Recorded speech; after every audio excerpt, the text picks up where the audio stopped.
I normally do not follow trends, but this is going to be my first video essay. Hope you enjoy. Why are the Borg the most scariest entities in fiction? I will first talk to you about how the Borg were introduced. They were introduced in Star Trek The Next Generation. The introduction to the Borg is something to be sure. I'm not talking the first episode where the Borg appeared. I'm talking about the first episode where a subtle hint was placed in that episode. The episode in question was the Neutral Zone. This was the first episode where the Romulans reappeared in The Next Generation. Most of the episode is irrelevant, but there is something quite interesting. The Enterprise sees the first appearance of a Romulan warbird, and their open communications after a long time of being out of communication with the Romulan Empire, because of the Federation side and the Romulan side both losing outposts in the Neutral Zone, having them scooped up whole, literally whole, by the adversary. The Romulans accused the Federation accused the Romulans, but by the end of the episode they both realise they don't have the technology to do this. Now, the Federation and the Romulans have some of the most powerful technology and ships in the Star Trek universe at that time. A Galaxy class is top of the line, and so is a Romulan warbird. The technology to scoop up an entire base is not within their purview. So, there is the biggest hint. There's someone else in the universe. That episode was in Season 1. Skip forward through some mediocre episodes. God, am I going to get comments about that. Skip to Season 2. And the classic episode Q Who. Now, Q, played by John Delancey, wants to join the noble crew of the Enterprise, and Picard says no. Q gets a little annoyed by this and says, well, nuts to you, and flings the Enterprise so far it would take 2 years to get to the nearest home starbase. Guinan, the ship's bartender, says that they should not explore this sector of space, and they should just set course for home. Picard is obviously not taking anyone's shit and says no. They start exploring this sector of space. They come across a planet which has had a large piece of it just ripped off the surface like a person taking a leaf off of the bonnet of their car. They think back and go, oh, these guys might be the guys who caused so much trouble for the Romulans and us. By the time they think that, it's too late. They are being probed and a ship is coming towards them. A cube-like craft comes towards them. We have just met a Borg cube. They raise their shields, and the ship is boarded by one Borg drone. Now let me clarify why a single Borg drone boarding a Star Trek ship is so important, especially the flagship of the Federation. At this time in the Star Trek world, the Federation are the most high-tech society known to exist in Star Trek, second only to the Romulans, which I spoke of earlier.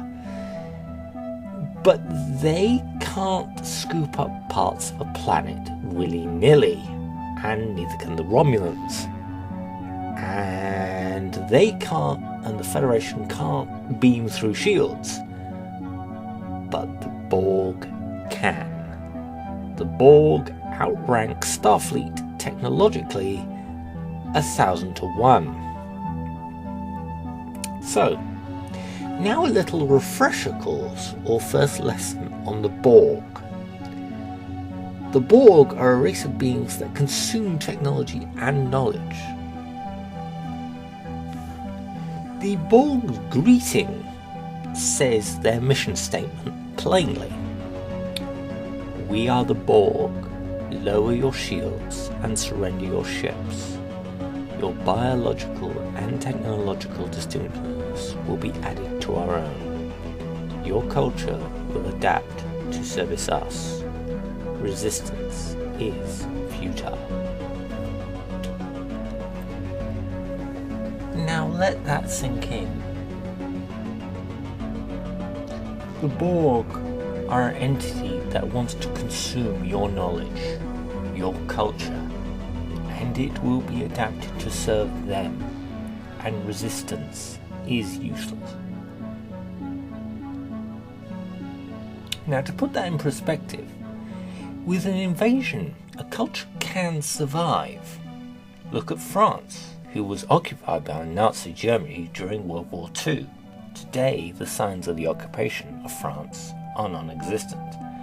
As with every invasion, real and fictional, the culture that was invaded lives on to some extent, whether it be integration or rebound like France after World War II. But not with the Borg. Your culture is wiped off the planet.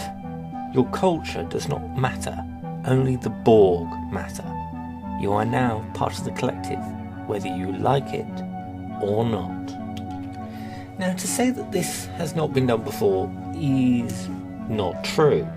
This kind of culture has been done before, with things like zombies and other creatures. But the Borg are worse than zombies, or even becoming a cyborg. With being changed into a zombie, you're already dead. There is nothing of you left. You're a corpse. With becoming a cyborg, you're alive, you are mostly in control, but you might have a no eye or an arm that can shoot rockets. Not a bad life. In one you're dead, in the other you can blow stuff up. But then you become assimilated by the Borg. You're still in there, but you're not in control. Analogy time. Say your computer catches a virus and you cannot control it. It does whatever it wants. It's still your computer, but you have no control of what it's doing. The virus has assimilated your computer, just like the Borg. All your files are still there, but those files and programs are used against you and your friends. So that's what the Borg do. So you become a Borg, so all your skills, all your knowledge, all your humanity is not yours to control. It is theirs, and it is pointed squarely at your friends and your allies. But what is worse is that it has been shown that you are still in there, screaming as you kill, assimilate, and cause terror to your friends and family. You are Borg, yes, but you are still in your mind. Your body is not yours to control. You are screaming.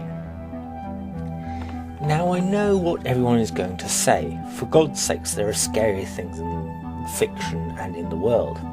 Okay, let's run down the list. Turned into a vampire. You are immortal, have lots of time in bed or coffin, have super speed, super strength, and look hot in leather, and all you have to do is stay out of the sun and stay away from Sarah Michelle Gellar. Unless you sparkle, then book a flight to Spain in order for a suntan followed by a barbecue. Vampires are cool, not scary. Zombies. Shoot them once in the head and you're done. Next. Oh, and as previously stated, if you become one, you're dead, so hey ho. Xenomorphs. If you're loaded up like Arnold Schwarzenegger, then you should be okay. Just keep it. Get into space with no eggs and nuke from orbit. Job done. Werewolves. Oh, come on. Vampires with more hair. Moving on. On a side note, why is there no cat version of a werewolf? Now that would be perfection. Yeah, I know, that was a bad joke, but hey, you can't, I couldn't help it. Resistance to that joke was futile. Now, I hope you agree with my statement that the Borg are the scariest creatures in fiction. Let's face it, being trapped in your mind while you hurt the ones you love, destroy things that you've worked on, destroy your society, and you can't do anything other than scream in your mind. You can't do anything. That's scary, I've got to say. But it gets worse. In my next video, I will explain if you are part of the collective right now. You'll see in the next vid. Thanks for watching. Please hit subscribe. Please hit like. Please ding that little bell if you like this video. Please tell me if you like it. And thank you for watching. Goodbye.